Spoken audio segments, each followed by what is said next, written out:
Well, after a few weeks of being apart, Yep. it is so good to be back.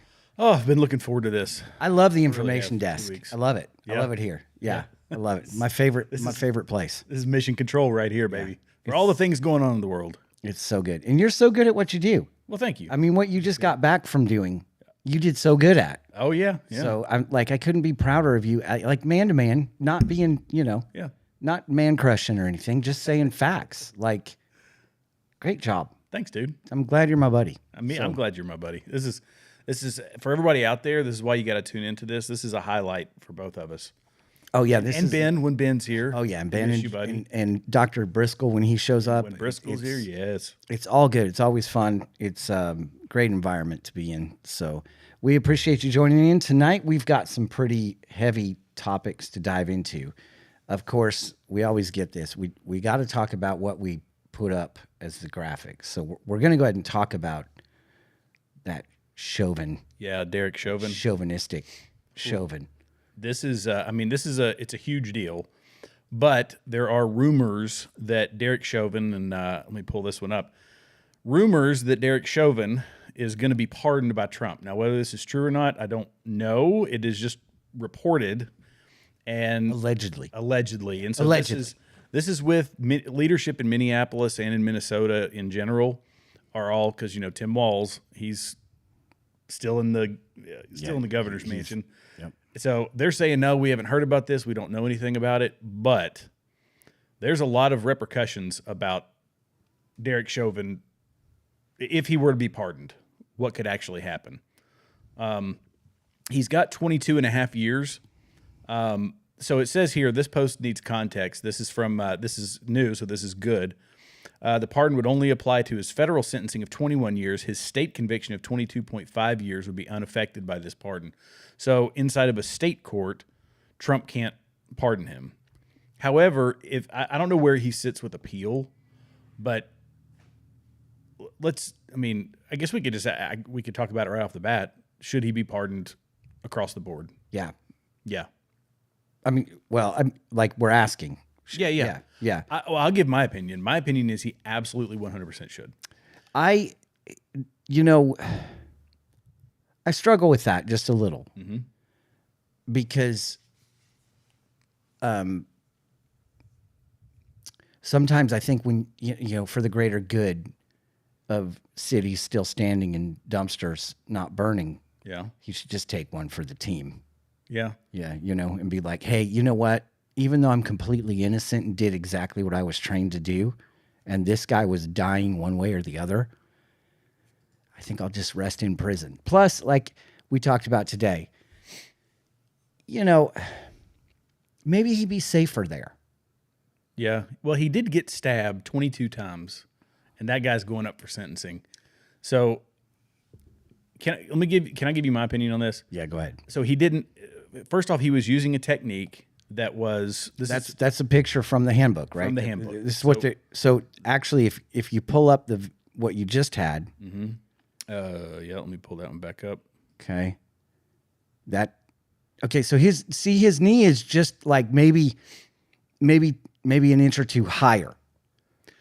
Well, here's one. This is from their training. This was part of the court filing. This is it. I mean, sudden cardiac arrest typically occurs immediately following a violent struggle, which they had violent struggles with him. However, George Floyd asked to be put on the ground. Just lay me on the ground. Take me out of the car. Take me out of the car. Put me on the ground. This is the thing he was asking for. The I can't breathe stuff. He was saying that when he was in the police car. He was saying that when they first put him in handcuffs, and he was, because he resisted them. They get him into the police car. He's saying, I can't breathe. Get me out of the police car. So let me lay on the ground. So they were basically accommodating the guy from the get-go, because all through their training manuals, it tells them this, to call EMS when you have somebody who's, under the influence of drugs, is being combative, is having to use advanced restraint techniques. They called EMS immediately. I mean, EMS was en route while they were sitting there waiting. It was textbook, almost. It was textbook, yeah. It was. And on top of that, the fair trial situation. So and I forget who said it. I don't think it was one of the founding fathers. Maybe it was one of the founders. Was it Jefferson that said it? don't quote me on that. But either way, it's better that 100 guilty men go free than one innocent man goes to prison. And this guy was not being violent. He was not, being, I don't think necessarily irresponsible. If you're, this is something that he was taught to do by the very police department that threw him under the bus. And we also have seen all the medical reports that George Floyd was on a speedball.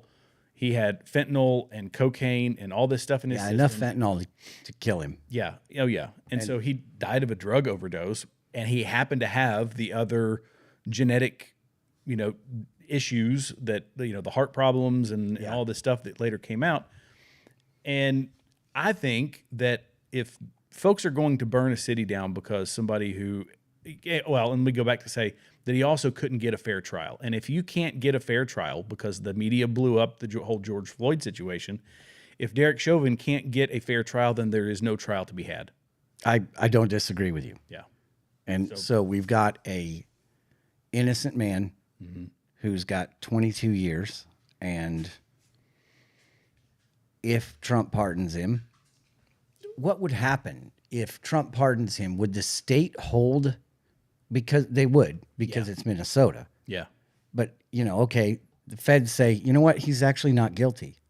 And the state says, well, he's guilty here. Yes. That's basically how it works. He has to, for federal charges, he can be pardoned. The governor has to get him off on state charges. Isn't that kind of what's going on just like everywhere, though? Yeah. Like, It's a battle between the states. It's a lot like the Civil War. Should I say another Civil War is kind of ironic, isn't it? I mean, it's kind of crazy. I mean, but to my point, like, what if, let's just say, okay, the feds decide, and this would be my route if I was Trump and I wanted to pardon him, I would say, you know what? He's never going to be safe. He's never going to be safe. He's going to have 24-hour protection. He's going to have to change his identity. Hope nobody recognizes him, right? Like all the different things. What if you just put him in one of those cushy fed pens where it's like you play golf all day? Yeah, I mean, he's not gonna have he's not gonna be able to go to McDonald's, but I mean, he's not. Put him in basically like a blue collar prison, or not white collar prison. Yeah, put him in a white collar prison where he's fed really well and take care of him and just let it be. I would rather see him go, change his identity, put him in witness protection, live his life out in the middle of nowhere rather than in a prison, because they're going to have to put him in solitary. If he got stabbed in one place, they're going to try to get him in another one.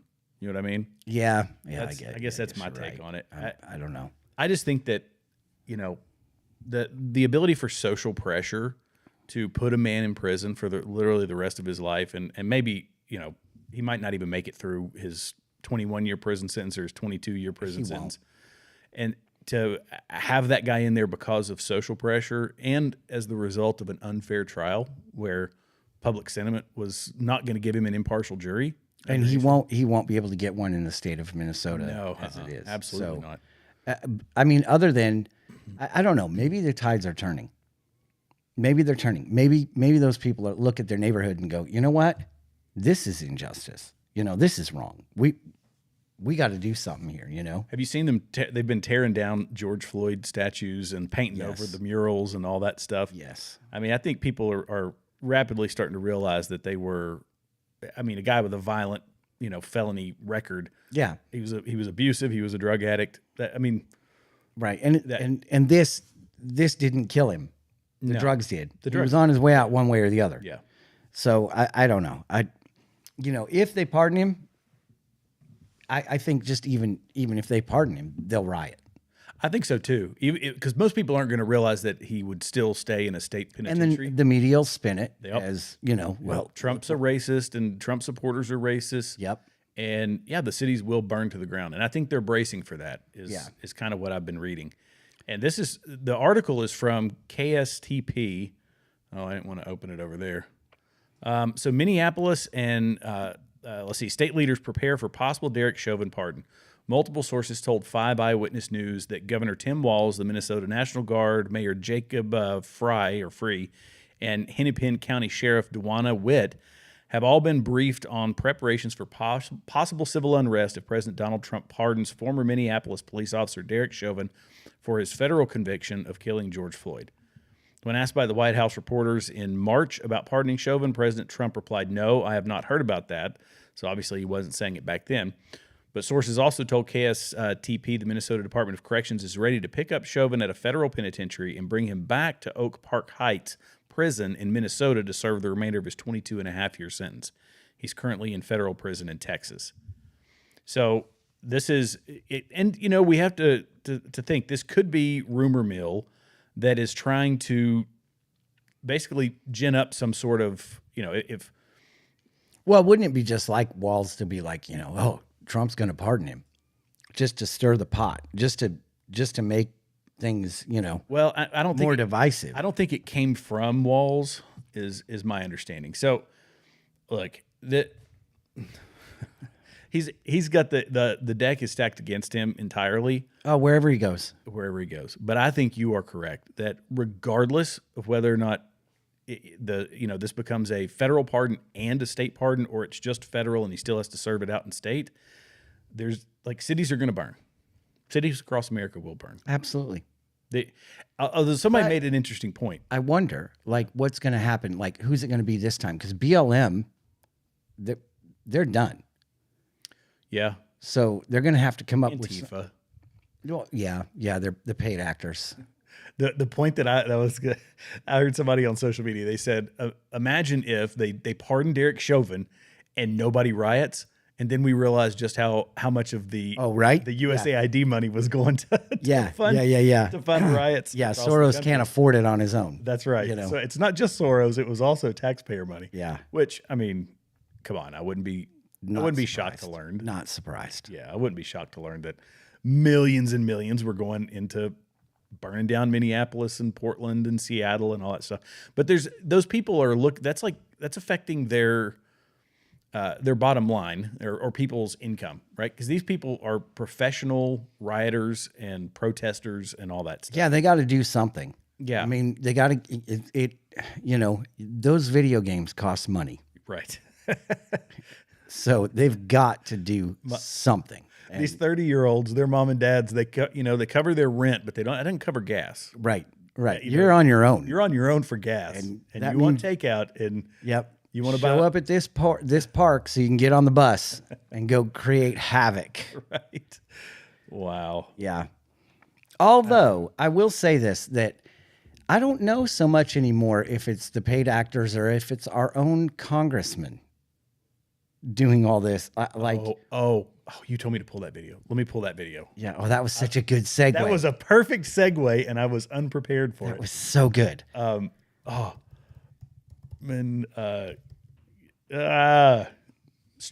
what it was. I feel so bad about that. Strikes. No, it's all good. Strikes police. There it is. Let's see. Okay, so yeah. Nope, that's not it. Dadgummit. Oh, here it is. All right. Thank you guys for your patience. We truly appreciate it. Here we go. These are Democratic congressmen. Whoa. Pushing. Oh, they're not seeing it. Hang on.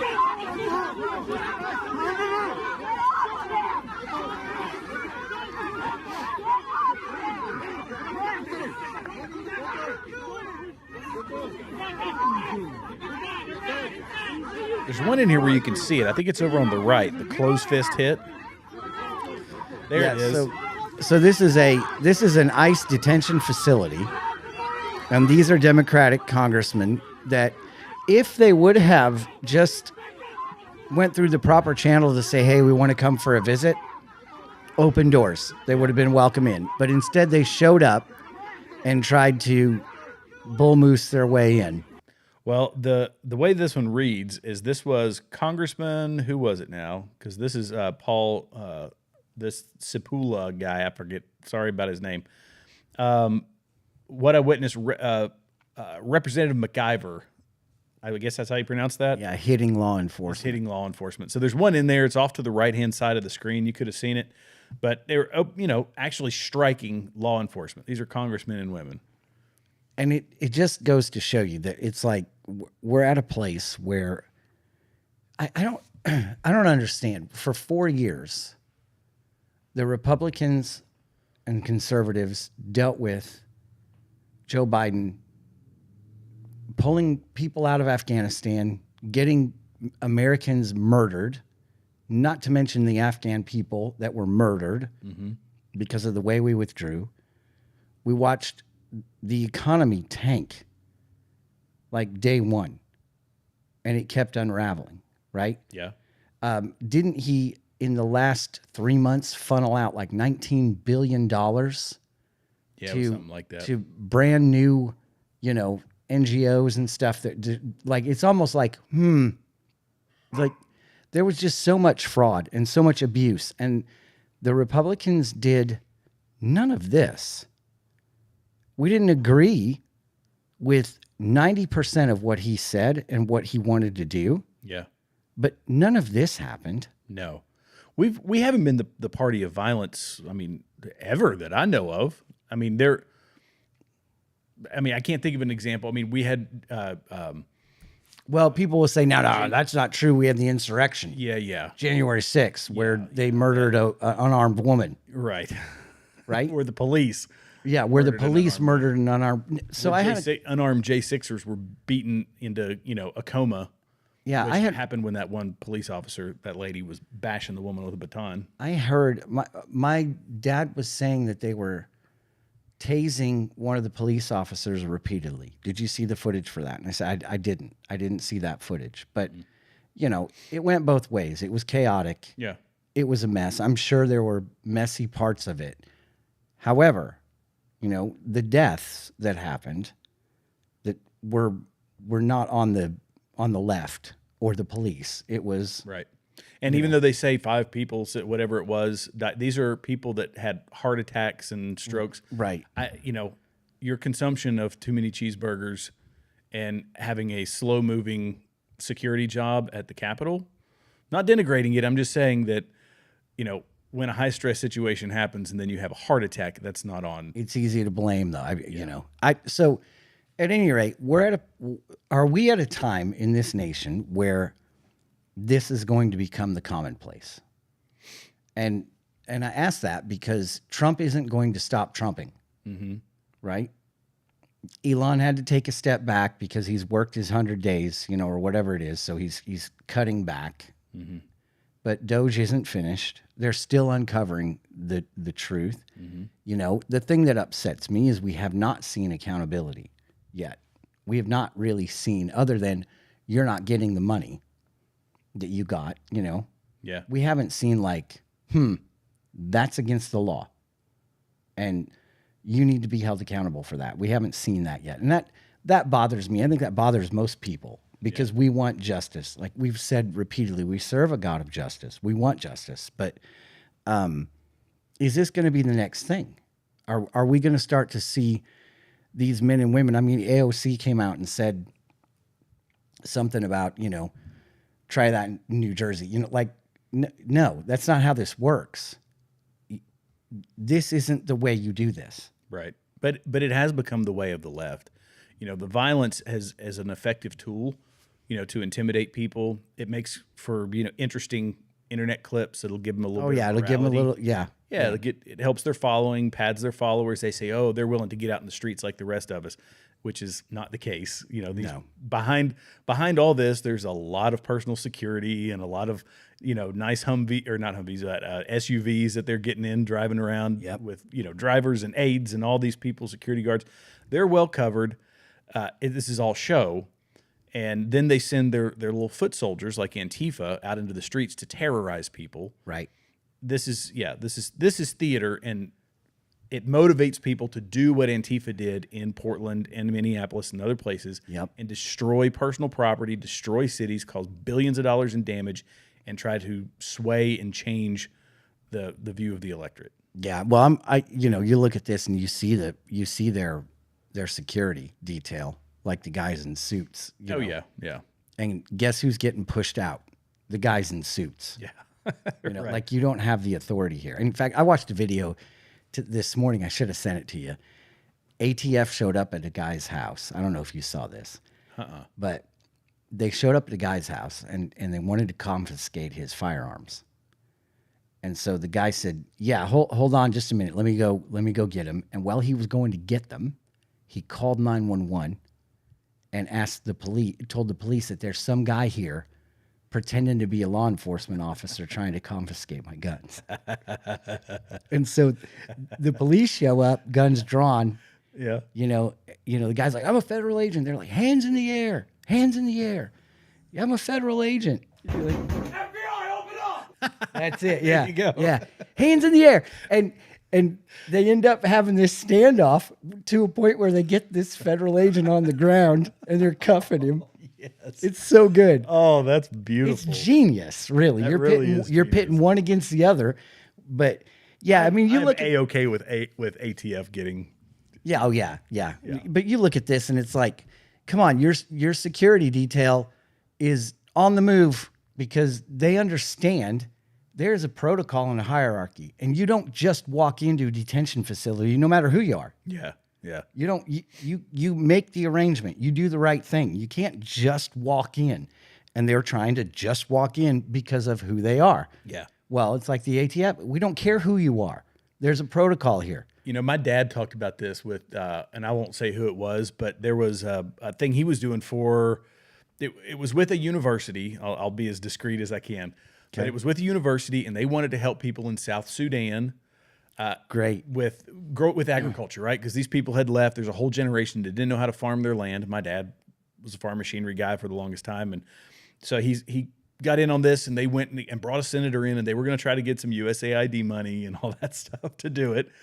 But he was taken aback when he saw this entourage of, a dozen people following this one senator around, and this aloof air, I guess would be the right way to put it, this conceited air that this guy had, because he could, snap his fingers and he gets a pen, he snaps his finger and he gets a coffee, he snaps his finger, and all these people waiting on him hand and foot, and it kind of like Ben at home. Yeah.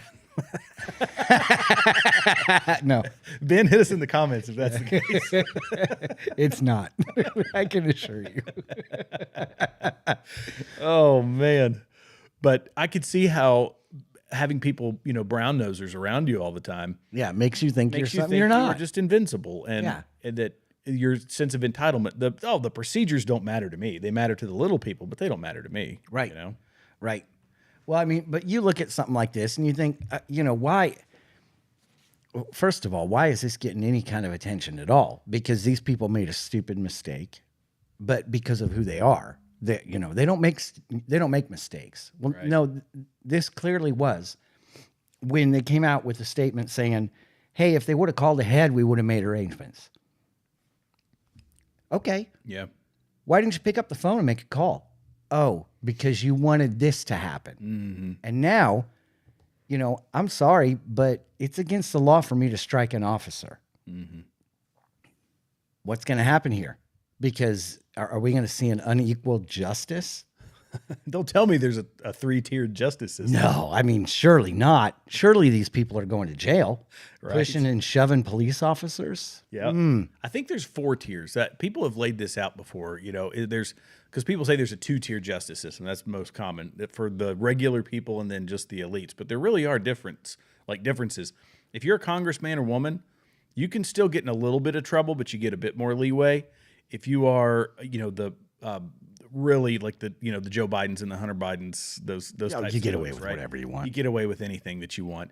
And if you're, in a lot of cases, the George Soroses of the world, how in the world are the things that he's doing not, illegal and more whatever, and you still get away with it and nobody's even going to question it. Right. So yeah, that's whatever it is. There's more than 2 tiers, but it's a multi-tiered justice I think the justice system has to do with the amount of money you have. Yeah. Oh, yeah. That's simple. You just buy your way out of it. Like Soros, he's just going to be like, you know what? Here's $1 million. Keep your mouth shut. Isn't the system just that way in general? That it's really your legal defense is entirely dependent on your checkbook. Absolutely. Like how deep are your pockets? That's how good of a legal defense you're going to get. Yeah. Yeah. Absolutely. 100%. Yeah. Where the law is not really the law. Although I mean, Ted Kennedy, the one that it was The girl that was in the Killed the woman. And yeah. He's still a senator. Was, obviously till he departed, but Drank himself to death, right? Is that what he did? I don't know. I I can't would remember what imagine. it was. I mean, but yeah, that's a great example. And there's a lot more. Bill and Hillary Clinton. Oh, Bill and Hillary come on. Clinton. Oh, good gracious. How many people can end up hanging with a self-inflicted gunshot wound from the back, right? Right. It doesn't happen. It doesn't. Well, it does for them. Yeah. He poisoned himself with tap water. It's just, how does this happen? Oh, But at any rate, it does make you wonder, like, are we going to see more and more of this? Now, today there was, and I'm not sure where it is, but they also had another sit-in, so to speak, around this Medicare, Medicaid mess that for some reason the left doesn't believe the numbers. And the right is saying, no, don't you understand? We're going to actually add like 800 million to this account. And yeah, there's people that are like, well, they're going to make it harder for us to get a hold of that money. Well, that's, you can still do it. Like, it's not impossible. And I don't really know what, I don't really know what they're going to make it hard. I don't understand what they're going to do to make it hard to get the money. It's already hard to get. So, but yeah, I think this is the one, this has been Ben Cohen. He got involved in that one because this is the one where this is one you're talking about, right? Where RFK was. Well, there's another one in not here. I think it's in like Oregon or something where they bum rushed. Oh, okay. But this is great. This is a great example. Yeah, and this guy, by the way, not that one there with the sleeveless shirt, but the guy here in a second. His company's worth like I don't know, like $1.5 billion, $2 billion. Yeah. That guy right there in the suit with the gray hair, right in the middle, standing up. Members of the audience are reminded disruptions will not be tolerated. Golly.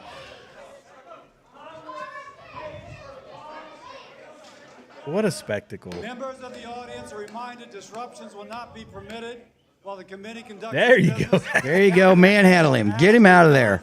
Get after it. From the hearing room. I like it. And that was Ben and Jerry's guy, right? That was Ben and Jerry's guy.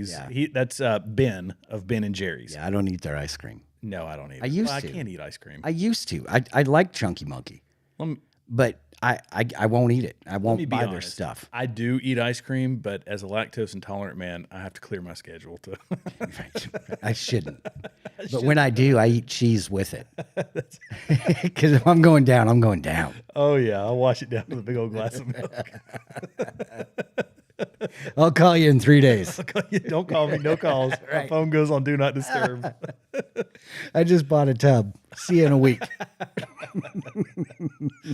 Oh, that's so good.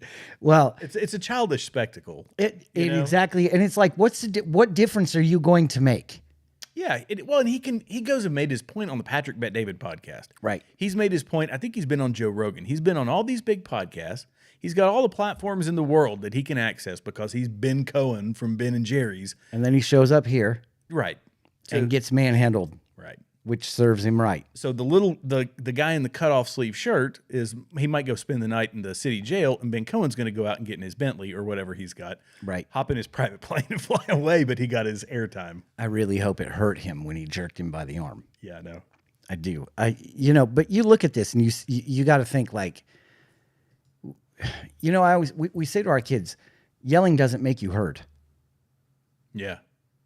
And this is a great example of that. Like, how loud are you going to get? What are you trying to accomplish? Are you trying to just make it about you? Do you really want change? Wait your turn and vote. Well, and I also think the conversation, there's some people out there who are willing to have would sit down in this, we got an empty seat tonight. Come on in and sit down and let's have an actual discussion. They can't. They can't because the term that a lot of folks use, and I think it adequately describes it, is rage porn is really what it is. Yeah. Oh, that's a great way to put it. It is just rage corn. Yeah. Yeah. I should have said. Yeah. We're off of YouTube. We're off of YouTube. There it went. But that is such a raw, visceral emotion. Yeah. And people get amped up about that. It's why people don't like good news stories and they love bad news stories. They like the conflict. They thrive on the conflict. Our whole culture and our public discourse is centered around conflict, and that's what gets you the follows. We could sit here and talk sunshines and rainbows all day long, and people they're just going to flip it off. Yeah. Yeah, absolutely. And it's gotten so bad that even a billionaire has to go and Make an absolute. I bet fool his of wife is so well. He probably has a husband. I I don't bet think they're he does. I think so he's got- proud of him. I bet they're so proud of him. Yeah. You know, like way to go, way to go. Probably is. Probably, yeah. You stick it to the man. Good job. You know, but yeah, you can't. It's almost like, and I think here's the reason why. Like the other day, I was working out, and the person I was working for had NPR on, and it was on like one of these, Alexa things, and I'm not going to mess with their stuff, so I just left it on, and listened for like 3 hours. And this is NPR, which is supposed to be pretty like, mellow. But we're paying for it, so it's supposed to be non-biased. Not one good thing to say about the Trump administration or any of his people. Not one good thing. Not a celebration of anything. Nothing. In fact, it was the day that India and Pakistan, right, had a miniature peace agreement, right, for a minute. They didn't mention it. It was like listening to a bunch of toddlers kicking and screaming. And I sat there thinking like, well, no wonder everybody hates Trump. No wonder. If this is what they're getting all the time, and I do listen to multiple media outlets. I listen to CNN, Fox, MSNBC, if I can find it. Like all of them, whenever I do the news, because I want to know what everybody's thinking and everybody's saying. And there's truth on both sides. You want to come somewhere into the middle, like you don't just take it for face value, because the spin is always going to be the best or worst, depending on who you're listening to. So I try to be very like center, which is really hard to do. It's very hard. I mean, it's incredibly hard because I don't like Trump. I love what he's doing. But I don't care for him as a person, right? I've never met him, so maybe I do care for him. Maybe I do. I know this. But people don't care about his persona. Right. I know this. My job is to pray for him. Just like my job was to pray for Biden. And I didn't like Biden. I couldn't stand what he was doing. Like, that says something. When you sit back and go, you know what? I can't stand anything about this administration. But I'm not going to set fire to dumpsters. I'm going to pray that God does what only God can do. And none of this is a surprise to him, right? None of this catches God by surprise. It's not like, wow, Trump won? Like, he knew that. He knew Biden was going to win. He knew that Trump won the last election, right? The one that Biden has. Like, now it's like, oh, geez, well, if we would have counted those votes correctly, right? I mean, but what do you do? Yeah. I sometimes think that's why that Trump wouldn't be having the effect that he's having now if he had won the last election, because he would have rolled straight over with the same administration. Yeah. So when I was frustrated and angry about the last election, now I look at it and I think, wow, how foolish was I? That was not actually a bad thing. No, because he saw everybody's hand. It gave him 4 years to create this stack of, and I'm not an executive orders guy, but most of his executive orders undoing everything that was being done. He had all this, he had the right team in place doing the right thing for such a time as this. And I don't know. But you're right.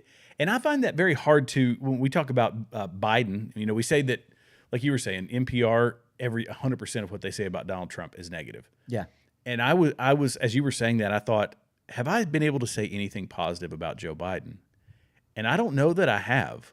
And it's kind of a quandary, because the left is so antithetical to America in so many ways. Their policies are antithetical to America. Yeah. I could say that the average, I won't say leftist, Democrat, probably has noble intentions. They think that a welfare system is something that is going to help the least among us, and that we should be applying our resources to that. There's other people who would say, they might be centrist or might be on the left, that say the USAID money that's being pumped into other countries is having a positive effect, and I'm sure that it is in some instances. So they are mad that those things are being rolled back. Right.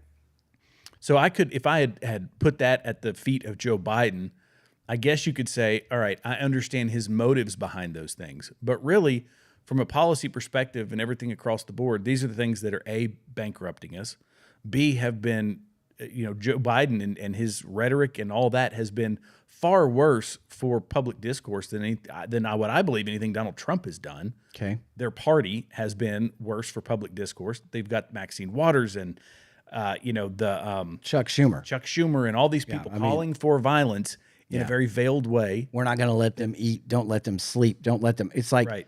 Okay.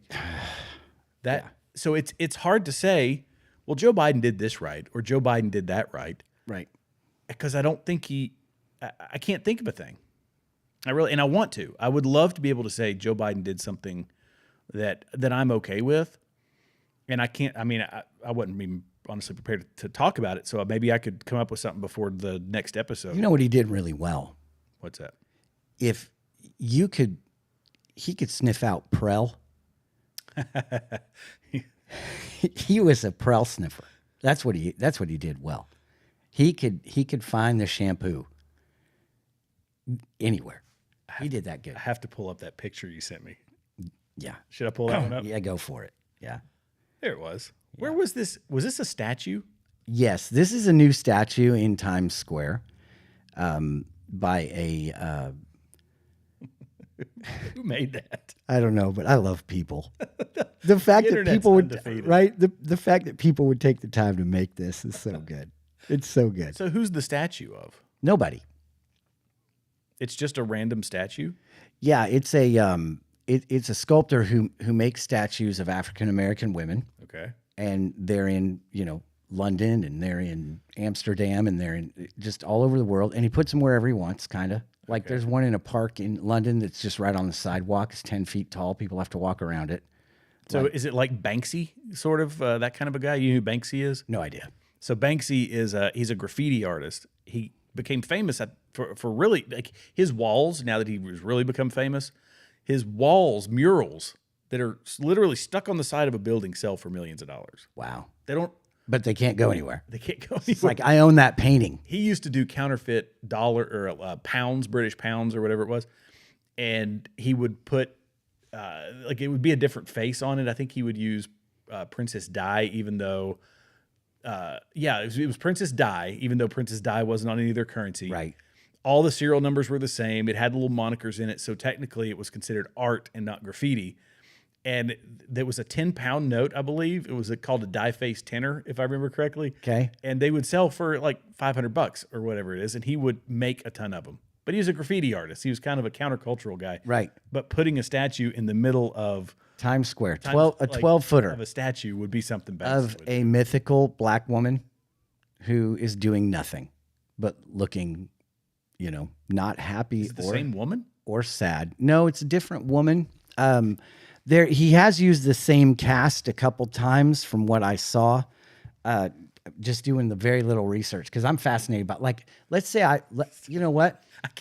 I'm not going to show that. I can't look at that anymore. I can't have a conversation. It's ridiculous, isn't it? With Joe Biden sniffing a statue. But I mean, do you get to just do that? I don't think so. He had to go through proper channels, I'm sure, to put his 12-foot statue in Times Square, right? Of surely a African-American woman doing nothing. And it's, so whatever. It is what it is. They call it art. It's much better than what we have for modern art right now.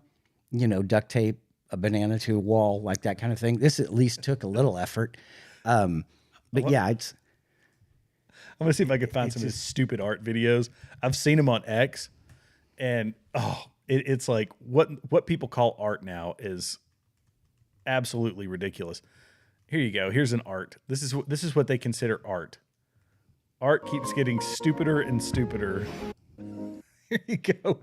Long gone are the days of Da Vinci and all those folks, A Picasso? No. This is art now.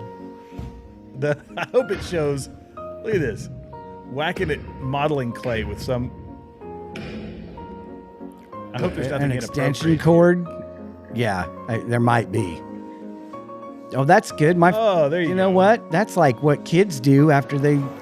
This is the best one ever. This is art. You got to watch the ending. The ending is glorious. Nobody knows what happens, and he goes. There you go. Now ta-da. applause. Look, it's buckets of sand that fall. I'm such a good artist. Watch me. Okay. We are a lazy society. The gentleman's name is Thomas J. Price. That's who it is. That's the statue guy? Yes. Okay. He aims to challenge traditional ideas of monumentality while encouraging viewers to reflect on repression, identity, and shared humanity. And yet not one, I don't think he's made a white statue. You know what I mean? Right. So, yeah, clearly it's, not exactly, yeah. So anyway, I just feel like it's one of those things where you go, okay, great. It's great. It really isn't a bad thing. The sculpture isn't terrible. I'm all in favor of, you can sculpt whoever you want and put it wherever you want. It's great. We're from a city in Colorado called Loveland, and it's like the sculpture mecca.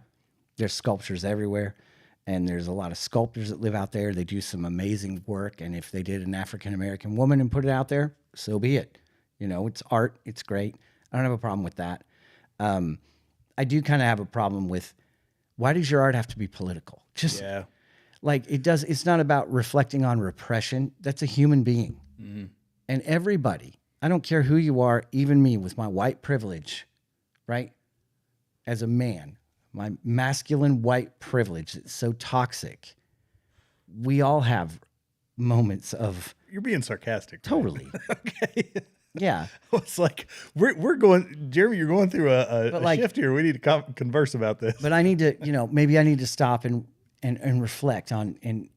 Well, but it's not creative because the only identifiable characteristic is that it's an African American person. And give me something a little deeper than, what you're addressing, white privilege, which is not a thing. Right. I mean, this is the deal. Yeah, you're spending your time sculpting the ghost of a ghost, which is white privilege and implicit bias and all these other silly terms that they throw around. That's not art. Let's just get back to being human. Yeah, it's so much easier. Yeah, it's got to be. I look at this and go, it's got to be so hard for these people. It does, because it's like you Which people? The art people? Just people in general who look at life in this lens of, there's got to be equal justice. There's got to be this. There's got to be it's like, if you're really searching that hard for a purpose and a cause, you need to have kids. Yeah, they have found their fulfillment in victim mentality. Totally, in everything. And if they have to create the victim mentality at this point, right? Like, well, this has to be because of the patriarchy, the white women, college educated, suburban, right? Like there's always a thing. It's got to be a thing. And it's constantly looking for the negative. It's constantly looking for what whoever is in office or whoever is, it's always just this is bad. It's bad. We've got to change it. This is so bad. But you really look at history and it's been bad and then it's been good since the beginning. Did everybody agree with George Washington? No. Right? Right. Did everybody agree with the policies that Andrew Jackson made? No. Does everybody agree with what Obama was like? No. You want to talk about divisive? Yeah. Right? Well, but I think too that it's first world art is what I would call it. Oh, yeah. When you post something simply because of somebody's immutable characteristics and say that is speaking to some injustice that actually does not exist. I'm not saying that there aren't racist people out there. There absolutely are. But to say that it's this systemic problem and so on and so forth. Anyway, these are first world problems where, like, what was his name? Albert Durer. What was he? He's the famous artist from way back in the day. They were sculpting about the Black Plague and, they were like actual things. They were, that was art. And the sculpting and the painting in the Sistine Chapel and the statue of David and art. Where this fine, Yeah. beautiful art, and now it's people throwing buckets of sand around, covering dirt on somebody. It's become lazy in its first world art. Yeah. That nobody, you take that to the Sudan, to South Sudan, nobody's gonna, give a rip about that. But if you showed them a picture of the Sistine Chapel, they would sit there in awe just like anybody else does. Yeah. And so we didn't even get off on this. I don't know how we got on that tangent. It just smelling the hair is just classic. That was it. So That was it. But I mean, let's look at some of what Trump has done over the first 100 days, so to speak, more than that now. But, you look at the immigration numbers. Mm-hmm. Immigration numbers are ridiculous right now. The lowest Practically non-existent. the lowest ever, right? And in fact, we've got some stuff to pull up here. This is the Border Patrol video showing one of the detention centers right now. This is, here, I'll play the music. So this is in 2023.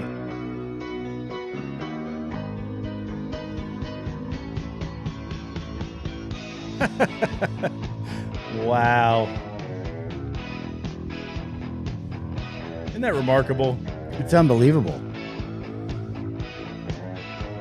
Wow. Oh, it's torn down. Yep, Patch of dry grass. they tore it down. And people can say, well, that's terrible. All those people were coming here for a better life. All those poor immigrants were coming here to try to make for a better life. Many of them were seeking political asylum or whatever it was. And you have made this point repeatedly. The vast majority were military-aged men who were traveling alone, coming to America, right? So yesterday, Colorado, we'll pull up the Colorado footage from yesterday. Yeah, is that the cartel one? Yeah, the van. The van? Yeah. Ooh, here we go. Thank you all for bearing with me here. Oh gosh, why does this thing do that? I don't know, but I can never figure out Instagram with their videos and all that. yeah, Let me refresh tough. it. And see if It's it plays tough. again. Okay. Unmute her. Good gracious. Oh, Instagram. With your Instagramming. You were the bane of my existence. Yeah. There we go. Traveling in a car carrying 180,000 rounds of ammunition in southern Colorado. According to the criminal complaint, Martinez Solis and Ivan Amador Gaviria were arrested after a Fremont County deputy pulled them over in Canyon City for not dimming their headlights as they drove by. During that stop, officers found 180 boxes of ammunition, each of which contained 1,000 rounds.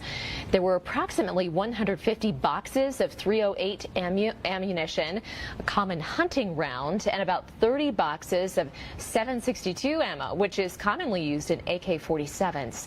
Both Solis and Gaviria are now being charged with unlawful possession of ammunition by an alien admitted under non-immigrant U.S. visa.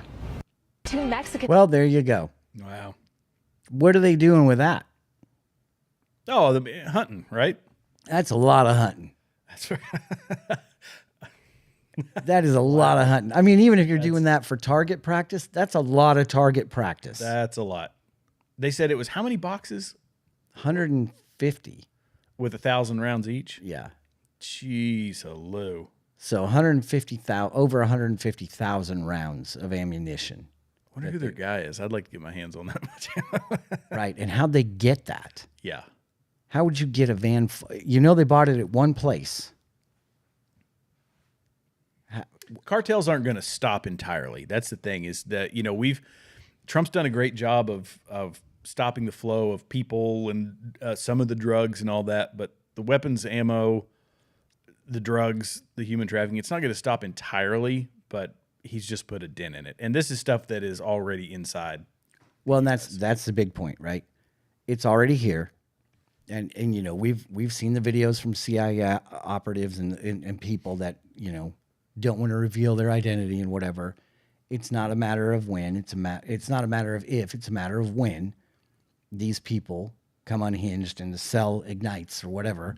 that we're going to have a 9/11. We're going to have another, because we've allowed this criminal element in. And yes, they're getting a lot of them out. I mean, you look at what we're seeing right now with the due process and the, this whole mess with these immigrants, right? Well, they deserve a due process. Okay, that's fine. Let them stand in front of a judge and say, I don't have paperwork to be here, because that's their due process. Yeah. Abreu Garcia, he sat multiple times in front of a judge.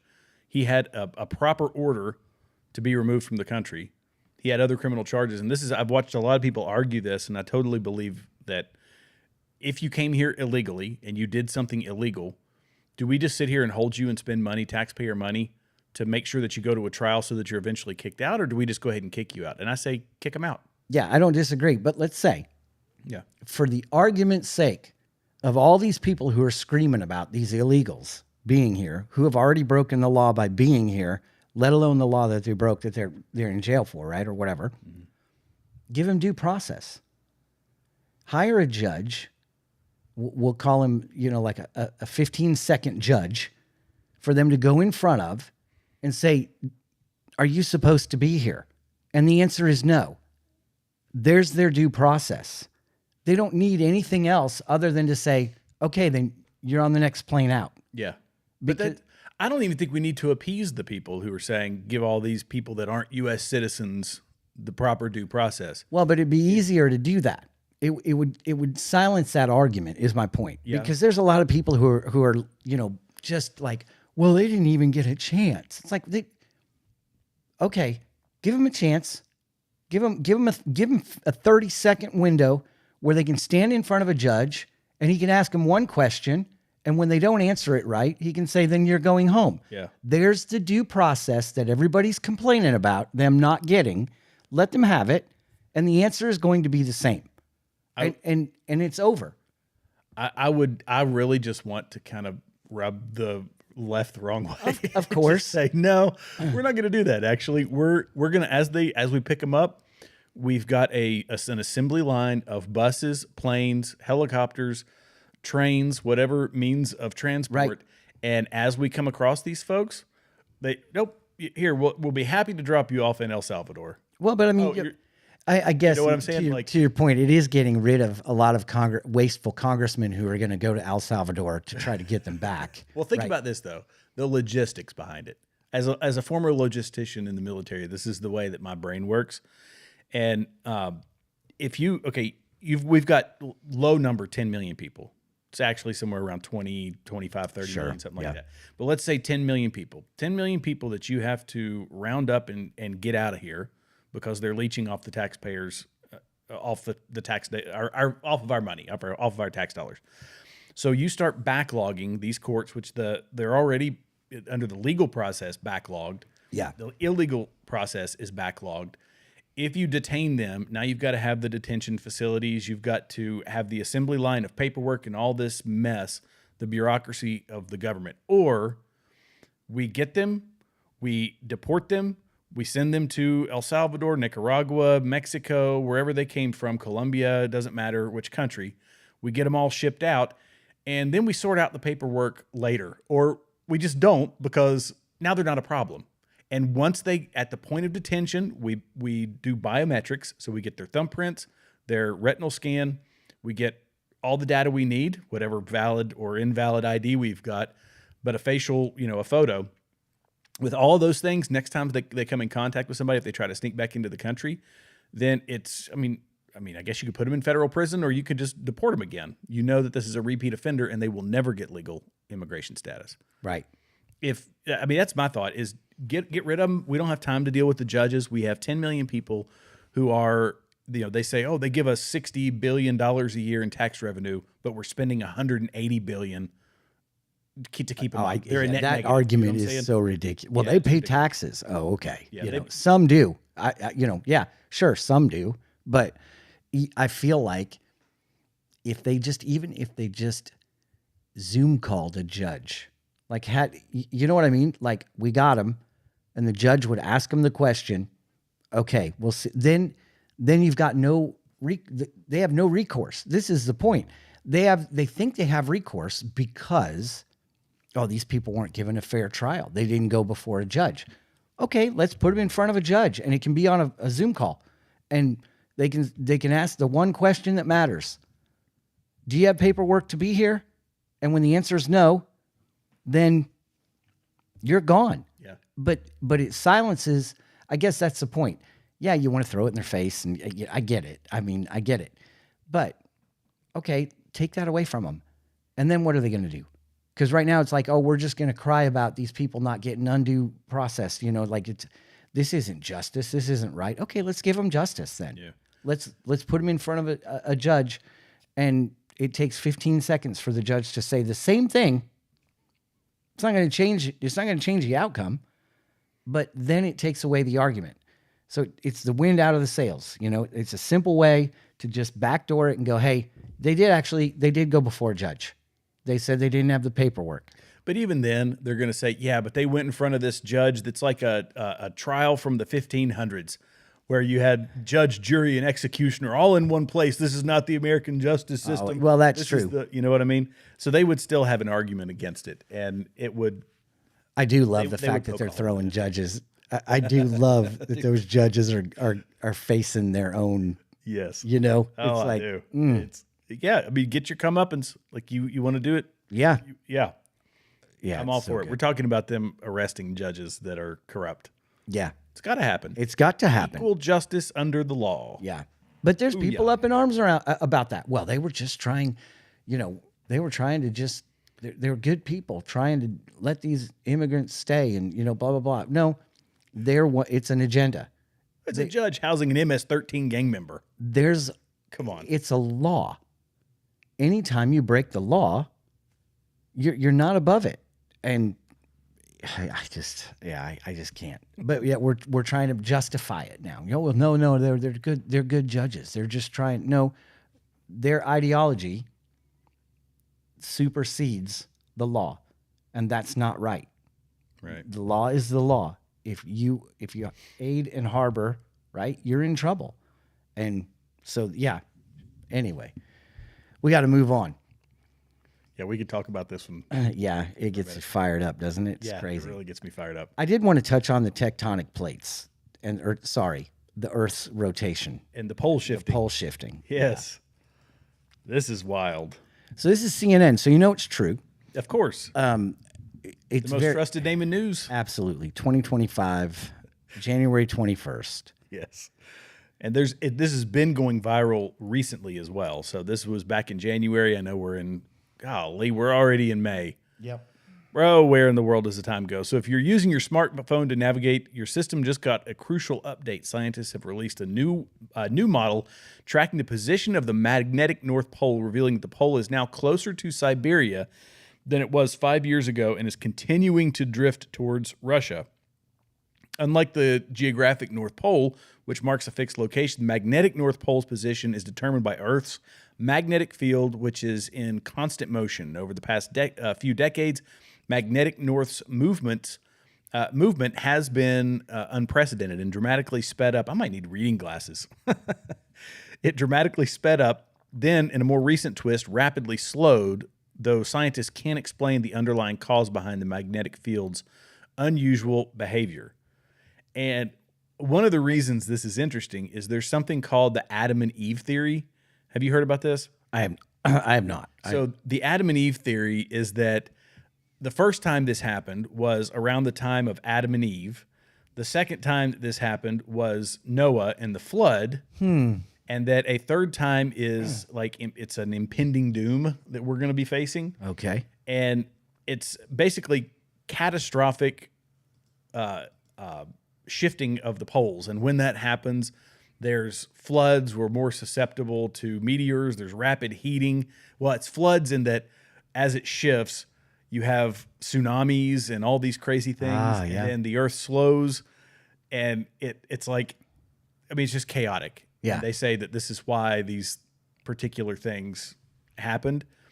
It's mostly, I think it's been debunked largely. So this one here is from the Jerusalem Post, and they're obviously very biased, but it says the Adam and Eve theory is gaining momentum on TikTok. According to which every 6,500 years a disaster on the scale of the biblical flood strikes the earth.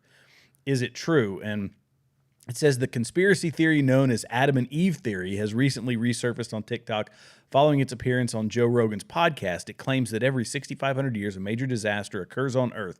However, let's establish from the outset that this theory is false and unfounded despite its considerable following. That doesn't mean that the poles shifting isn't unfounded. And Well, no, CNN says they are, so you know it's true. Right. Right. But let's talk about this for just a minute, because it is important. I think, Adam and Eve theory aside, I don't believe that the poles shifting had anything to do with the flood. No, I don't think so either. I mean, God had everything to do with the flood. Would God do something like that where, there's going to be a flood, there's going to be rain? Would he use something geological like that? I mean, he could, but I don't think he didn't have to. I mean, he can just make it flood. Right. Obviously. The firmament, it rained, and water came up from the earth as well at that time, right? Because earth has got a lot of water in it. Yeah. So, but you look at something like this and look at the times that we live in. In the end times, you're going to have wars and rumors of wars, right? Everybody talks about that. But then you're going to have geological things happen, right? Earthquakes, volcanic eruptions. Because all creation groaneth and travaileth, right? For the sons and daughters of God to become who we're supposed to become. The sons and daughters of God with him in our return, the millennial reign. And I do believe that part of the end times prophetic voice that we've read in Revelation, and it just speaks to the earth being in absolute chaos. And they can say every 6,500 years this happens, but they have no idea. Right. In my opinion, what's going to take place. This speaks to buckle up to me. Yeah. Like you read this stuff and you go, okay, if this is happening, which CNN says it is, I don't know if it is or not. But if really the magnetic poles are shifting, what do we have? A 4.5 earthquake here, right? Yeah, I slept through it. Yeah. I missed it. My wife, I woke up because it's after I'd come back from travel. Yeah, oh, yeah, you were out. And she was like, "Did you feel that earthquake?" And I said, "What earthquake?" So now, before you go on, I've now slept through an earthquake, Hurricane Katrina, an RPG attack. Wow, I can't say RPG. I can't say I've slept through an RPG attack. That's next level. I think a lot of people slept through Katrina, to be honest. Irma. Granted, I was in central Louisiana. So But- anyway, sorry, go ahead. But you look at that and go, okay, what could the outcome be if the magnetic poles shift that much? If they keep going, would that not make tides change? Would it not make the earth move? I mean, the earth is moving. Mm-hmm. Would it not create friction? Would the tectonic plates not have to realign and readjust? So if that continues, which it probably is going to, it's going to fall right in line prophetically with what we call the end times, where there's 7 years of such extreme catastrophe that God has to stop it or else everybody's dead, right? It's going to be so extreme. And so I think it's probably the beginning of it's going to get worse. It's just going to happen. I mean, that's... But in a totally lighter note, Noah's Ark site. These stories that became popular are lining up in a very interesting way. So the pole shifting and all of that, and then it's like, oh yeah, by the way, and I think they used the same ground penetrating radar that they used pyramids. under the pyramids. Yeah. Right. And people, a lot of the skeptics who that doesn't fit into their narrative, science and archaeology and all that stuff all the things that we thought were so settled are really proving to be Very unsettled. very unsettled, and people are combative about it. I mean, Yeah. you are nothing but a hack conspiracy theorist, whatever, if you say anything that deviates from the past 50, 60 years. Yeah. Yeah. You know what that is, by the way? What? Marxism. Oh, there it is. We settled it. It's all settled. We can't The actually have. authorities I don't think we can have a show without talking about Marxism. No, we really communism, can't. Because it's just everywhere. It can't be. This is what Marxism tells you. It cannot be God because there is no God. Right. It cannot be. It cannot deviate from what the people we've been paying to say this stuff. You know, the scientific and technological elites, just like Eisenhower told us about in '61. Yeah. If you deviate from any of these things, Yeah. it's Shut up and follow the narrative. yeah, that's it. That's all you do. We used to say "shut up and color." That was in the army. There you go. Shut up. Just shut up and color. Okay. Noah's Ark site fully preserved. Wait, what? Yep. So American researchers claim to have cracked one of the Bible's enduring mysteries after using radar technology to map the possible remains of Noah's Ark. It is exactly what you'd expect to find if there was a man-made boat, consistent with the biblical specifications of Noah's Ark. Andrew Jones, an independent researcher, told the Christian Broadcasting Network while revealing the results of his multi-year project. Jones worked with Noah's Ark Scans, which he has described as a, quote, loose organization of individuals interested in pursuing scientific work and promoting the site of the Ark. Jones and his team were attempting to solve the age-old question of whether the legendary vessel is buried in the mountains of eastern Turkey, roughly 18 miles south of Mount Ararat, which the Bible describes as the boat's final resting place. The exact spot is the Durupinar site. I don't know if I'm pronouncing that right. A 538-foot-long boat-shaped mound with the same Book of Genesis described dimensions as the Ark. And so the ground-penetrating radar, which I probably should have pulled up this picture, and I will grab a quick screenshot of it, is I mean, it's pretty fascinating. But here it is. Let me see if I can pull this up large enough for everybody to see. This is the ground-penetrating radar. It obviously fits the dimensions of Noah's Ark. This is the place that a lot of folks have been saying is, look, it's right where the Bible says it's supposed to be. The shape is just what the shape is. It looks like an ark. It looks like a boat. And now they are using this ground-penetrating radar. And, yeah. So it says Jones and his team were attempting to solve the age-old. Let's see. Well, that is the idea of the house, legendary life raft. Okay. Jones used ground-penetrating radar to detect what appears to be a 13-foot tunnel traversing the center of the formation. These same scans captured a trifecta of subterranean layers that were alleged dead ringers for the Bible's description of the boat's 3 decks. In other words, it was literally ship-shaped. The book of Genesis 6:16 states, "Make a roof for the ark and finish it to a cubit above set the door of the ark in its side. Make it with lower, second, and third decks." So basically, it's describing all of this. They're hitting it with ground-penetrating radar, and they're seeing all the stuff that the Bible said should be there. Yeah. You know, isn't it fascinating too that archaeologically because we've talked about some of them, they're finding more ancient documents, carvings, not documents, but carvings in stones, and people question the kingdom of David. And it just so happens that we come across an ancient, at the time people are trying to dispute something, they come across more archaeological evidence that here is David. Here's the David. marking on the wall. Right. Right. Where it's Christ. like, oh, People still say it's that ridiculous. Christ wasn't like, oh, well, and they'll brush it off. Well, maybe he didn't exist. Maybe he's he's a fictional character. He could be. We don't really know because this Bible is not, it's not 100%. And what did Wes Huff, Wes Huff? no.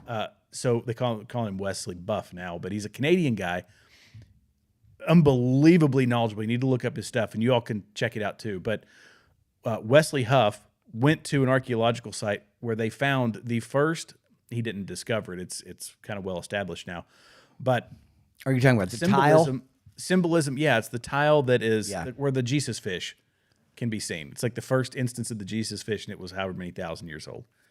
1,000, 1,500 years old. I don't know what it was. But we keep discovering more and more. The Shroud of Turin.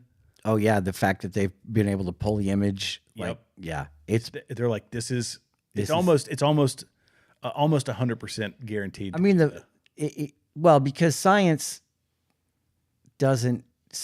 will never be able. True science is only going to reinforce the Word of God, right? It's only going to reinforce what's in the Bible, because, and people, well, that's not true because we've discovered blah blah blah. Just wait. I mean, that's the answer, right? Just wait. It's like weather in Oklahoma. Just wait. Yeah, Just because wait, it'll change. because the minute you think that it's debunked, Yeah. something comes out that totally upends everything, and you go, okay, wait a minute. Yeah, shoot. Well, and what's fascinating is to watch them. They can't even backpedal, right? There's nowhere to go. I mean, we've dismissed the, millions and billions and billions of years old Earth, but we're still teaching it. It makes no sense to me. Where, it happened with the Big Bang. No, it didn't. And the theory of evolution, which has been debunked repeatedly. Yeah. When you've got man's footprint underneath dinosaur footprints, they sit there and go, what do you say to that? Well, let's just keep that on the down low. Well, atheists say this, but a lot of the scientists will say this, that really the only difference between Christianity and the people who believe in the Big Bang, believe that it was the Big Bang, is those people they say, well, we only need one miracle, right? We don't believe in miracles. We don't believe, right? But we need one miracle, right, that everything in this entire known universe existed from nothing, right, and functions, and right, yeah. So they need their miracle. They need miracles just like it is. So much easier to believe the Christian life way, right? Like, you heard Joe Rogan say this recently. No, he was talking about the Big Bang. Yeah, and he said, they're saying that everything comes from this thing the size of a pinhead that had all the infinite mass of the universe, and all of a sudden it bursts out, and now we've got all of this. And he goes, I'm going with Jesus. Yeah. Yeah. Because he's not making a Christian claim. He's just saying that's more believable than what totally more believable. Me. So much easier. And then once you start to study the Word and look into things, it's like, oh, look how harmonic this is. Yeah. Look how this all lines up. Look how this all points to Jesus. Look at all. I mean, you sit back and go, there's no way that all these writers over the course of history who didn't know each other, no internet, no phone, were writing the exact same thing in harmony, and not only in harmony, but pointing to something down the road that they had no idea was really going to happen, right? It just, you can't fathom this. And yet there are people that do. There are people that not fathom, but people that challenge it. People that, oh yeah, that ain't true. That's not true. That didn't really happen. Goliath, that didn't happen. Okay. You want to go there? Yeah. I still say it's one of the best. I know most people have probably seen it, but I'm going to show it again because it is the best example to show the perfect harmony of, well, the Bible in and of itself. But if you've seen this before, right? Oh yeah. Yeah. And if you haven't seen this is absolutely, but these are all the cross references. As you know, it's like hyperlinked. The Bible is entirely hyperlinked across, all these years, multiple countries, and it's perfectly hyperlinked. And it is all the ancient evidence that we have of the Bible, the old evidence of the Bible, shows its consistency throughout time. And I forget who it was. There was one of the famous philosophers that is taught in college, and I cannot remember off the top of my head who it was. It wasn't Socrates. It wasn't, who was it? But basically, which I didn't even realize this, and again, it's not that particular one, but the only references we have are actually from the writings of another philosopher who studied under that person.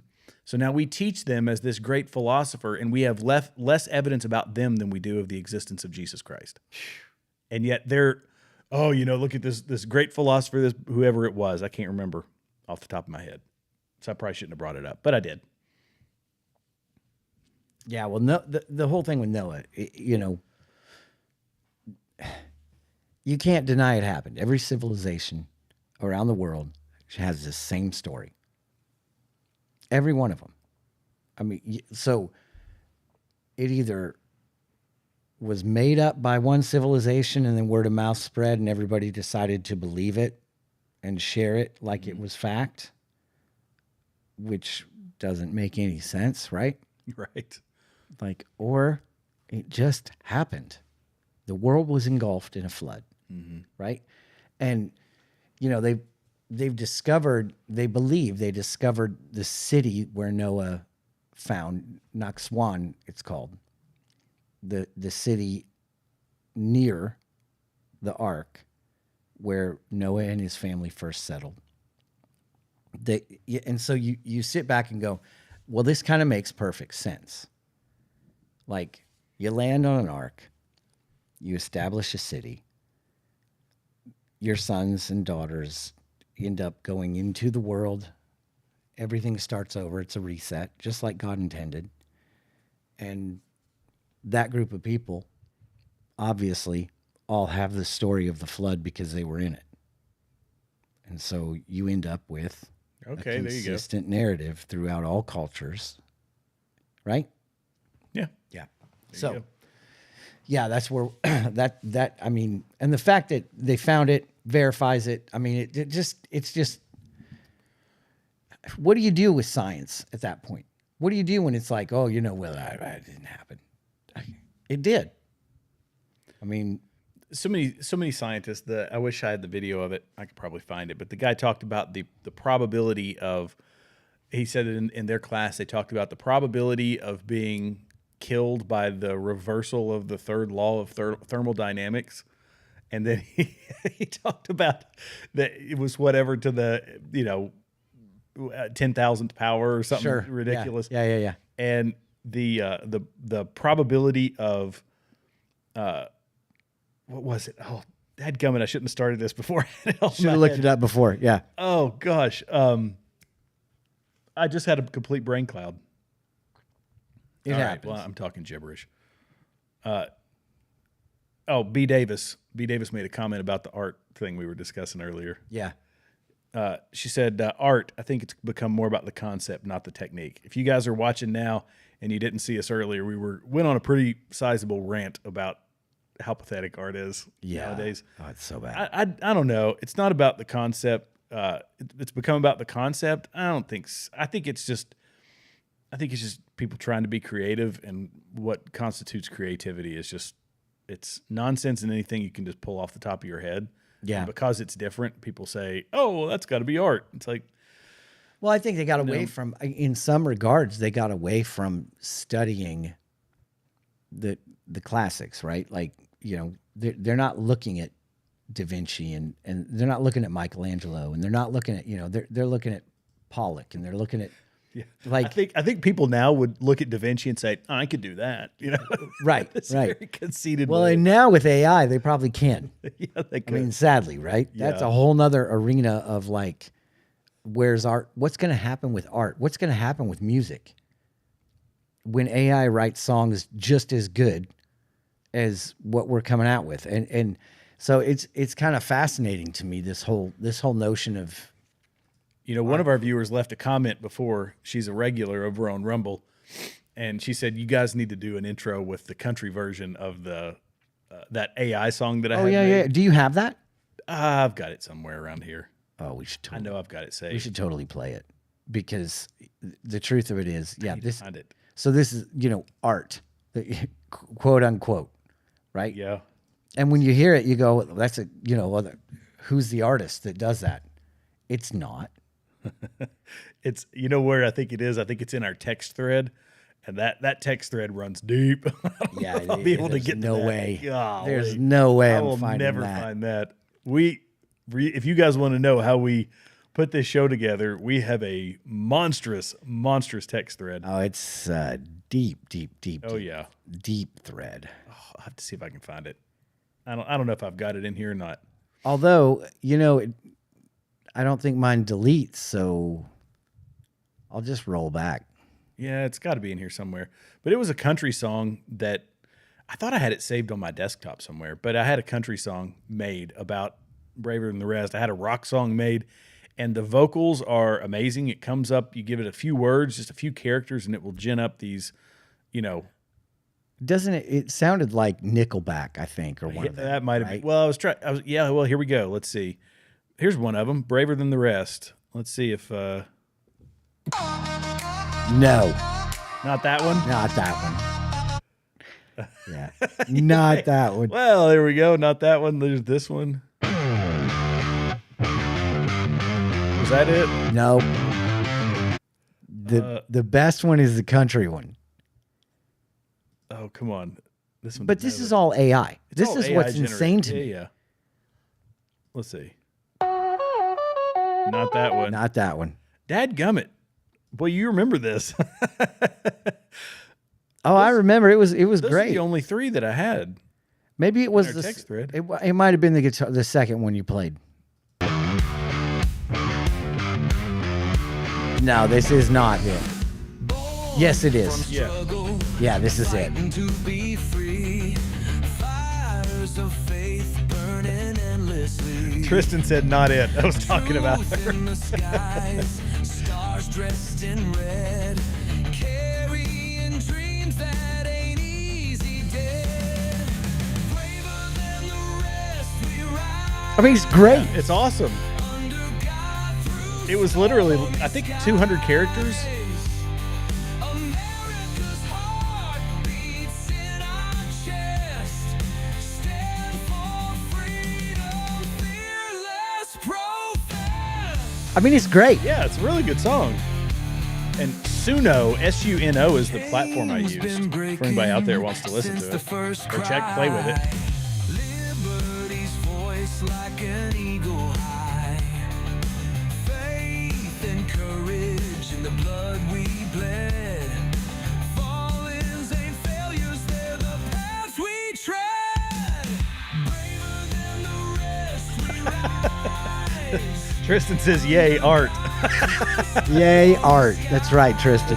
With 200 characters, Tristan, I can now make a hit song using AI. Yeah, we're gonna release this. Actually, we're gonna approach P-Diddy about it. We didn't hit the P-Diddy stuff, but I think we're probably out of time on that one. Oh, man, it is good. Oh, wait, you got it. I mean, here comes the bridge. Raised to heaven, stars never gone. One nation still holding on. Echoes of liberty, lives we invest. Forever bold, braver than the rest. It's unbelievable. It is. Stone by stone, build history's spine. Prayers in the wind and hearts in line. Freedom's price is always high stake, but we're the fighters who never break. We're the fighters who never break. I mean, Guitar lead. yeah, it's fantastic.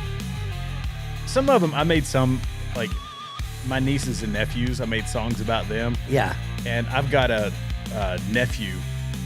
I told you he's 9 going on 10, and he's 5'8". Like he's Yeah, my you height. told me about it. Oh, Yeah. huge Yeah. kid. Already getting NFL offers. Oh yeah, and it came up with an absolutely hilarious song about it. By stone, build history's spine. Prayers in the wind and hearts in line. Freedom's price is always high stake, but we're the fighters who never break.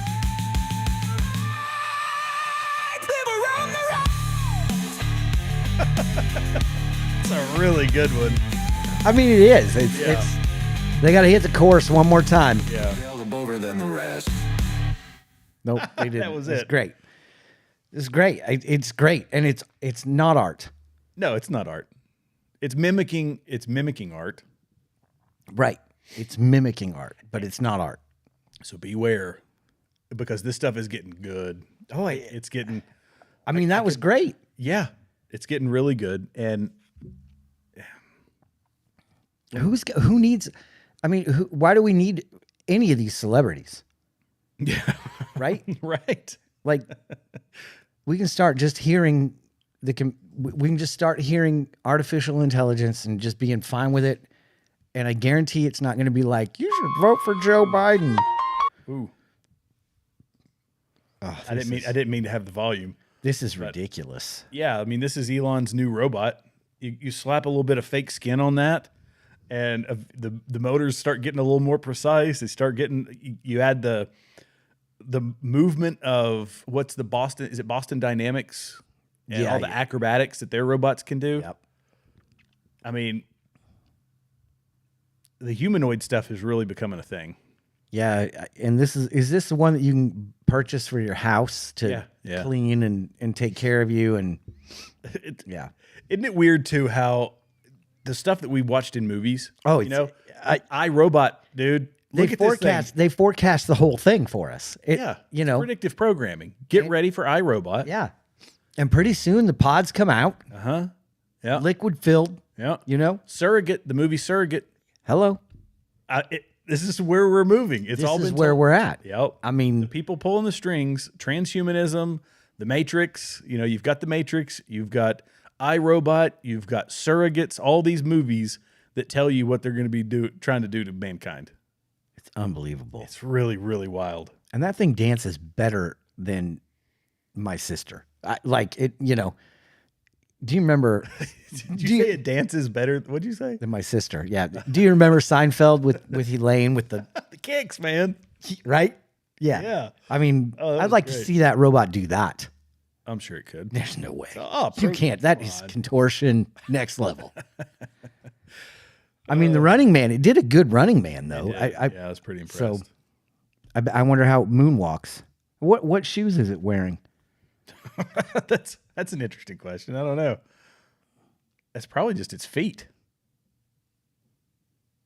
It's not wearing shoes, is it? Maybe it is. Man, that's weird. It's got on it looks like it's got on those, like the shoes I wear, the dress tennis shoes, you know, like the I think I just saw like a Puma stripe. I mean, it's doing pretty good. Wow. That's crazy. I want to know how long his battery lasts, because the one Boston Dynamics, that was one of their big issues, was battery life. And I guess, I mean, the guy owns the premier EV company in the world. Surely he's got some. I'm sure it could probably get to space and back. Yeah. But it's unbelievable the way that thing moves, the way that thing, and that's going to bring you drinks and then murder you in your sleep. Yeah.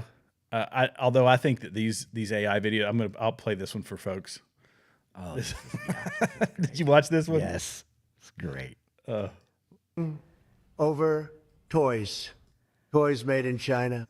They say tariffs will ruin Christmas. I say good. Maybe it's time your kids learn where things come from. Not everything shows up in a box with a smile. We gave China our factories. They gave us cheap junk. Now we take it back. And if a few kids miss out on plastic garbage this year, blame the deals you voted for. So good. There's one called Talking Baby Podcast. Oh, I've seen this? yes. Oh, yeah, dude. yeah. And I've been trying to find The baby and the dog. the baby and the dog. Yeah. I've been trying to find what AI program they're using, because that would we could do some skits on here. Oh, it's so good. Like we script it, play it wouldn't be necessarily have to be Talking Baby, but we could do anything. Yeah. It's so good. Talking Baby is just hysterical. But yeah, I think you know, you look at art and how that has changed, and we've become more. It's almost like this. It's almost like as society's trying to become more tolerant, we're tolerating everything. Yeah. Bad art,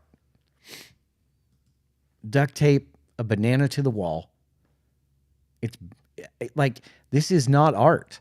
But we're going to tolerate it because it's freedom of expression, and you're expressing yourself. Just like the statue that's 12 feet tall in Manhattan of an African-American woman that means nothing, has no purpose other than, I hope people stop and reflect. On what? Yeah. On an overweight, slightly obese African-American woman?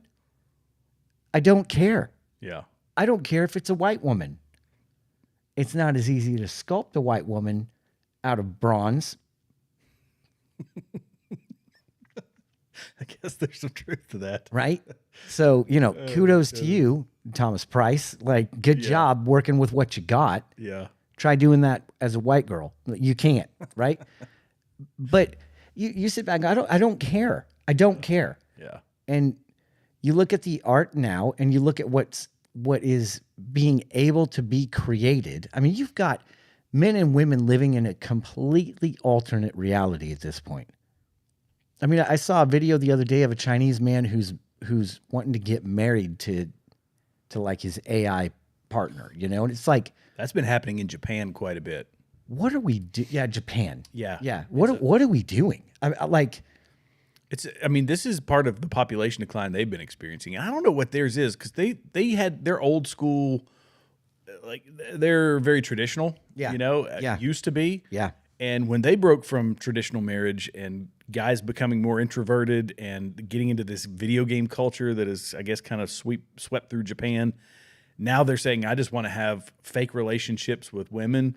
Women were not interested in guys. I mean, this was like and then their population started really plummeting before anybody else's or before most other That's a countries. Bill Gates plan right there. And yeah, it's been gnarly. But I mean, so you think about it. What kind of woman wants to have a relationship with a guy who wants to have a Yeah, that's the relationship thing. with the TV? Like, yeah. no, it's just.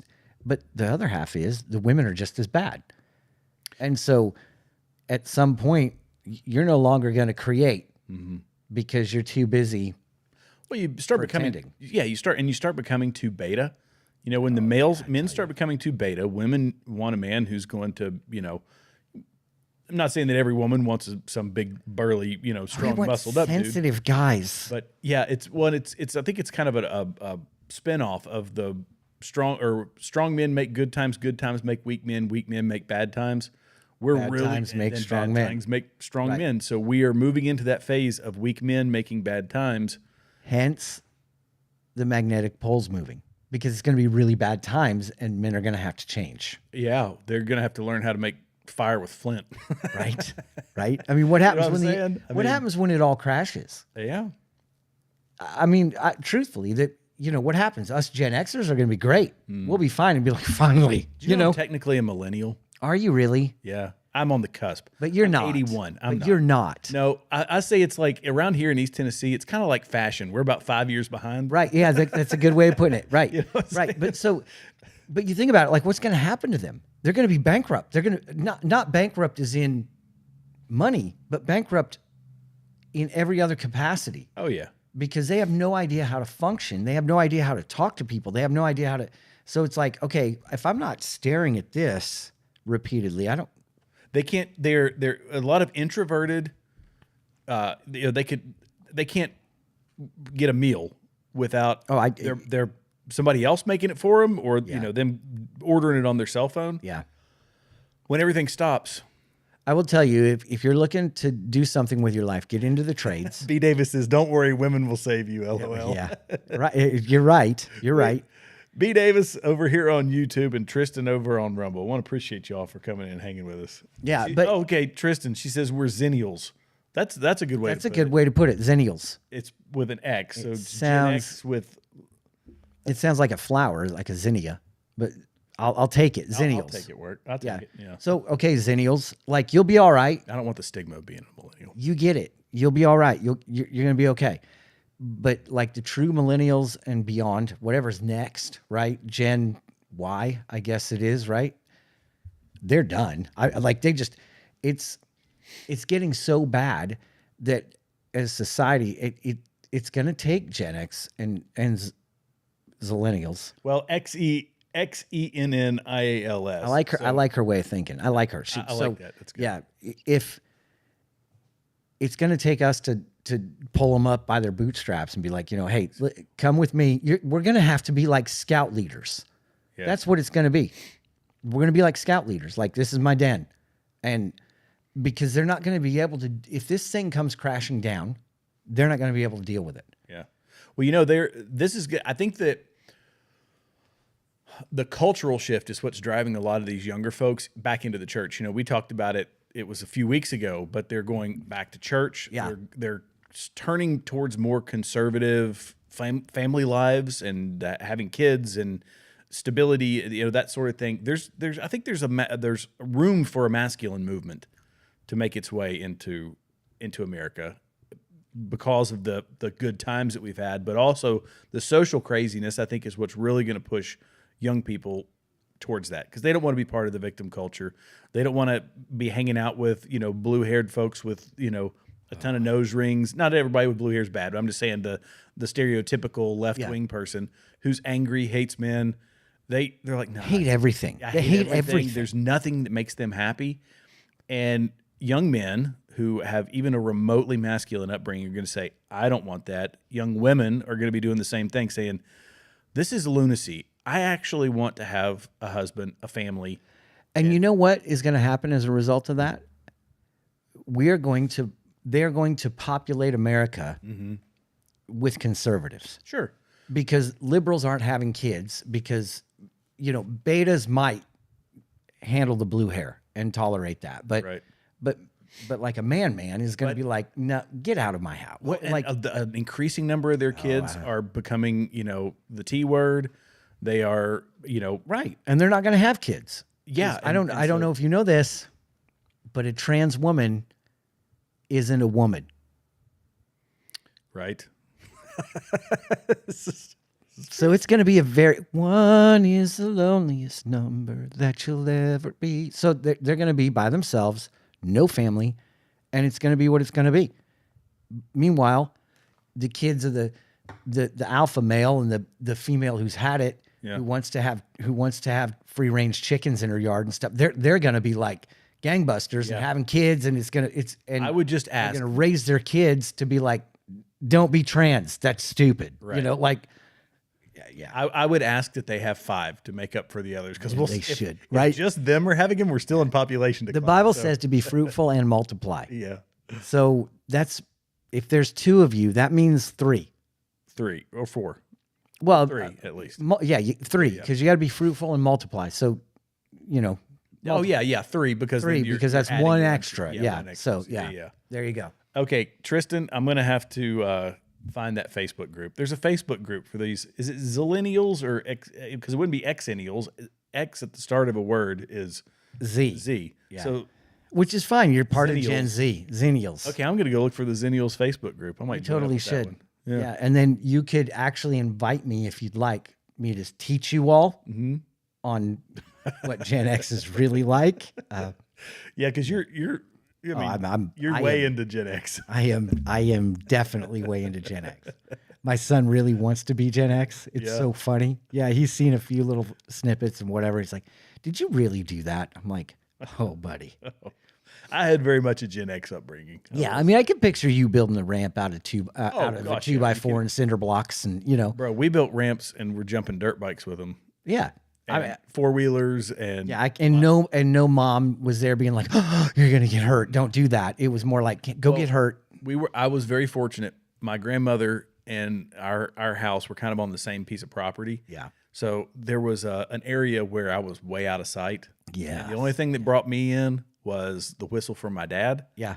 So yeah, my Same. mom would have been terrified if she had seen it, but she wasn't witness to all that stuff. Yeah, same. And I'm really blessed to be married to a woman who is actually at a point where she's like, they're together, they'll be all right, And the boys disappear. They come back, poison ivy. Oh, yeah. They get. I mean, it's just like I found out the other day that my son had trapped a groundhog.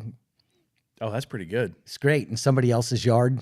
It's like, "Dad, can you go shoot it?" I'm like, we're in town and it's a stranger's yard. Like, I'm not going to tote a gun across town in a stranger's yard to shoot a groundhog. That's not what Dad's going to do, because Dad doesn't want to go to jail. Right. Right. So he's like, "What do I do?" I'm like, "Well, you got to open the trap and let him out." He's like, and it's one of those, like, the door swings up, that. Yeah, like what is so it was a metal trap. Was it one of your traps? Yeah. Oh. He took one of my traps and set it, and he used lettuce, and I was wondering, I should have known when he asked me for vanilla, because you put imitation vanilla on like cabbage or lettuce, and they love it, right? And so he asked me for vanilla, and you're busy, you're not really thinking. And I should have been like, what do you want vanilla for? No, I was busy.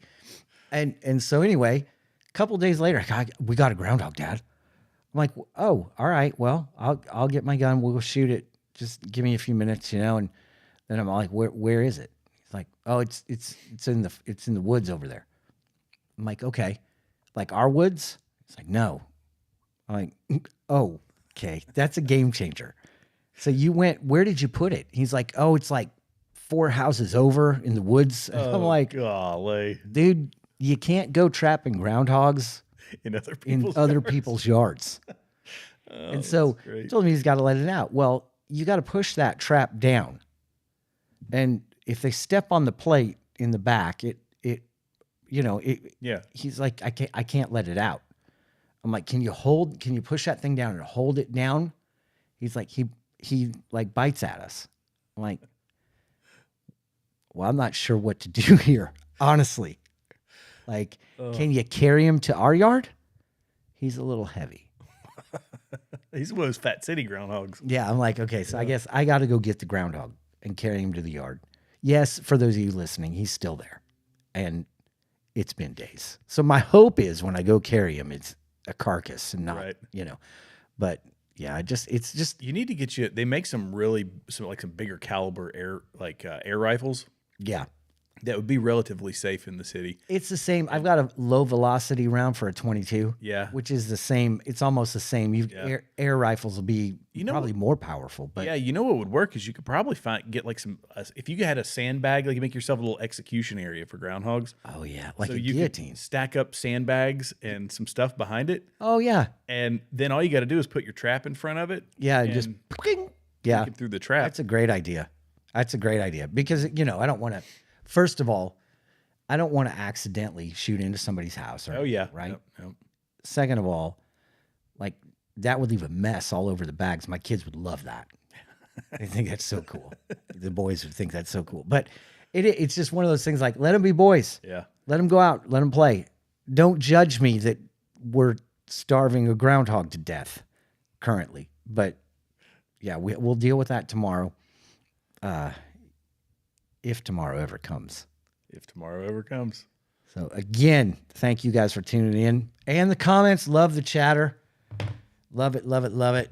If you would like a copy of our country theme song, you can go ahead and message us or email us at thebraverthantheRest@gmail.com, and Jared will send it over to you. I have to make a point here. Tristan said it the right way. Why shoot a whistle pig? Taxidermy. Whistle pigs is what we call them around here. I do know that. Okay, all right. I do know that, but we don't have just people from around here that listen. Well, that's true. So if I said a whistle pig, people in Colorado and Iowa would be like, they're looking up whistle pig.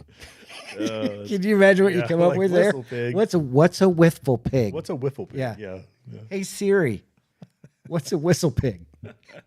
I want to find out. Let's find out. Surely Siri knows. What's a whistle pig? Oh, the groundhog. Oh, so it says? Yeah, also known as a woodchuck. How much wood known as a woodchuck? Yeah, that is not true. That's not accurate. That's not accurate. Woodchuck's different than a groundhog. Why don't you ask yours? What's a whistle pig? Yeah. The groundhog, also known as the woodchuck, is a rodent of the family Sciuridae, belonging to the group of large ground squirrels known as marmots. I did not know that I thought a woodchuck was different than a groundhog. What's a woodchuck? A groundhog, also known as a woodchuck. I never knew that. Learned something new today. Wow. Do they chuck wood? No. No. They don't. How much wood could a woodchuck chuck? None, because they don't actually do that. Absolutely none. Wow. When was the last time you saw a groundhog carrying wood in its mouth? Anyone? Never. Yeah. Never. Huh. Fascinating. Very fascinating. Well, if we're here tomorrow, I'll take care of it. If not, we appreciate you tuning in tonight. As always, keep your eyes to the skies. Our king is returning.